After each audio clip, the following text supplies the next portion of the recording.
여러분의 구독은 영상을 제작하는 데 큰 힘이 됩니다.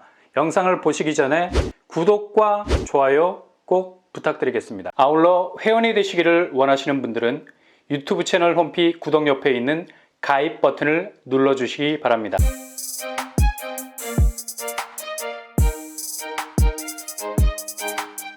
안녕하세요. 빤바라 한국독파입니다. 최근에 은행 분위기가 심상치 않게 돌아가고 있습니다. 이게 그냥 가십으로 금융시장에서 호박씨를 까는 것으로 그칠 일이 실제로 현실이 되어서 일어나고 있는 게 가장 큰 불안 요소죠. 불똥이 어디로 튈지 모른다는 게 더욱 시장을 혼란스럽게 만든다는 겁니다. 일단 금융시장이 흔들려 버리면 이건 정말 걷잡을 수 없는 연쇄 위기로 그 범위가 확대가 될 수가 있겠죠. 중요한 건 금융시장의 가장 중요한 기여가 바로 부동산과 물려 있다는 얘기죠. 엄청난 속도로 고속도로를 달리다가 자동기어 변속에 문제가 생기면 정말 어마무시한 사고 위험에 처하게 되죠.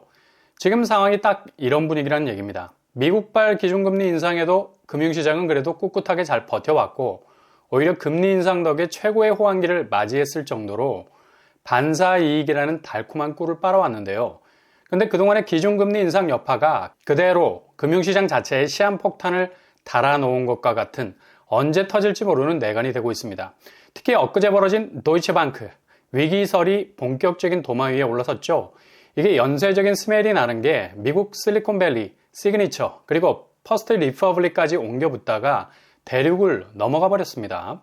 유럽으로 번져가고 있죠. 크레딧 스위스 은행이 흔들거리다가 급하게 소방수로 나선 UBS 은행이 파산 국면에서 유럽은행의 위기를 온몸으로 막아냈습니다.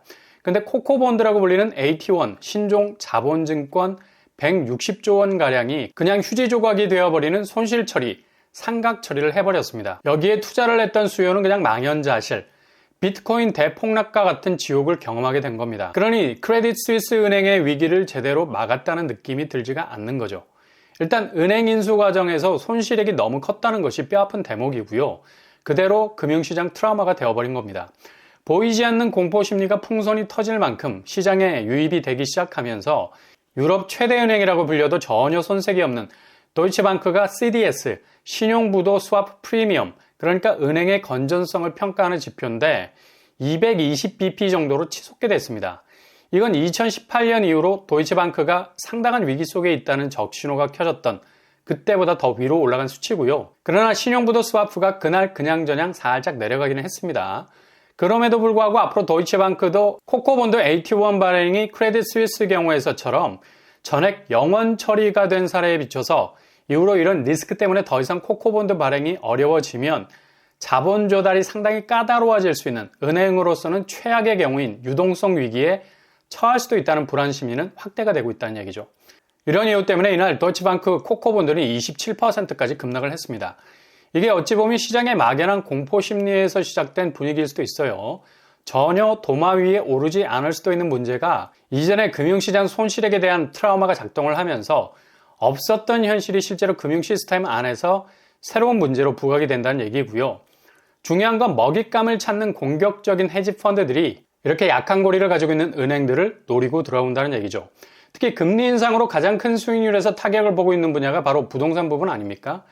도이체방크도 여기에서 예외가 아니었습니다. 상업용 부동산에 많이 노출되어 있었기 때문에 이후 미국 내 대출에서 원금 회수가 어려워지는 극도의 유동성 위기가 찾아올 수 있는 잠재성은 분명히 있다는 얘기죠. 그러나 이런 위기와는 달리 도이체방크 건전성은 실제로 우려와는 달리 굉장히 탄탄한 것으로 알려져 있습니다. 그러나 금융은 전적으로 심리적인 전염, 그러니까 어느 쪽으로 옮겨가느냐를 결정짓는 가장 중요한 타겟팅이 될 수가 있어서 지금 미국 내 실리콘밸리 은행 여파로 중소은행에 예치된 자금은 더욱 규모가 크고 탄탄한 쪽으로 빠르게 이동을 하고 있는 양상입니다. 결국 또 다른 뱅크런 사태가 어디에서 불똥처럼 튈지 아무도 모른다는 얘기죠.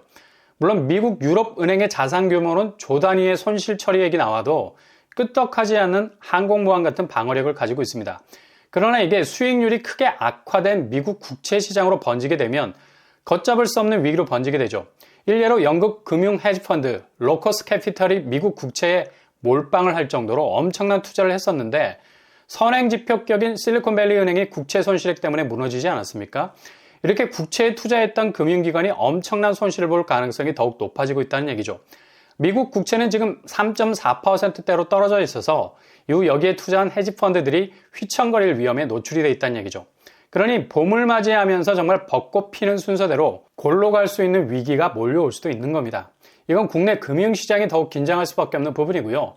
특히 우리나라 같은 경우는 더욱 부동산 연결고리가 취약해서 자칫 PF 대출, 부동산 관련 대출이 흔들거리기 시작하면 미국과 유럽이 휘청거리는 위기가 그대로 파도를 타고 넘어올 수 있다는 얘기죠. 늘 금융시장은 점조직 세포처럼 긴밀하게 연결이 되어 있기 때문에 결코 강 건너 불구경이 될 수 없다는 겁니다. 한국은행에 따르면 가장 연결고리가 약한 저축은행, PF 대출 중 고위험 사업장 비중은 29% 정도 됩니다.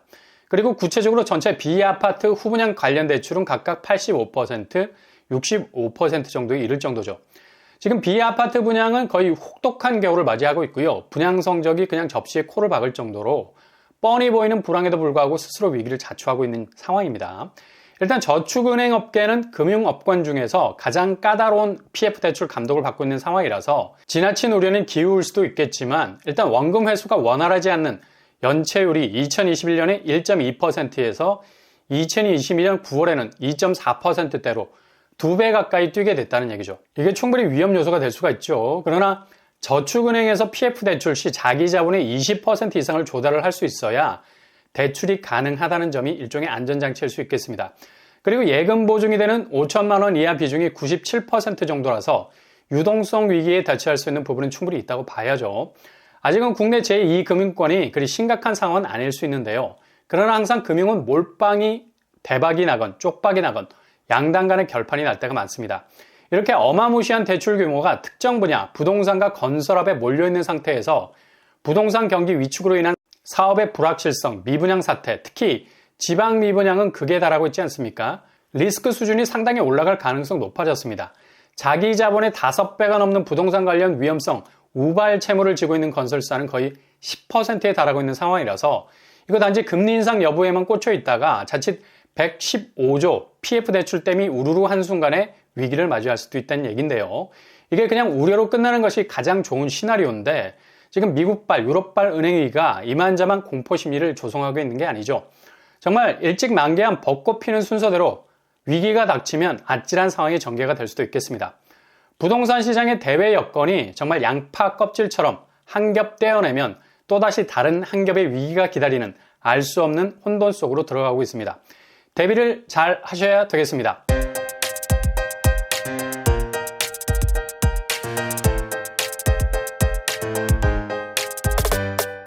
오늘의 부동산 캐릭터처 정말 은행이 큰일 났습니다. 연속해서 터져나오는 위기감이 더욱 공포감을 자극하고 있고요. 부동산 시장에 진정한 봄이 와야 한다는 바람과는 반대로 벚꽃 피는 순서대로 뭔가가 터질지 모른다는 불안감이 고조되고 있죠. 더욱 매의 눈으로 시장을 잘 살피셔서 로드맵을 설정하실 수 있길 바랍니다.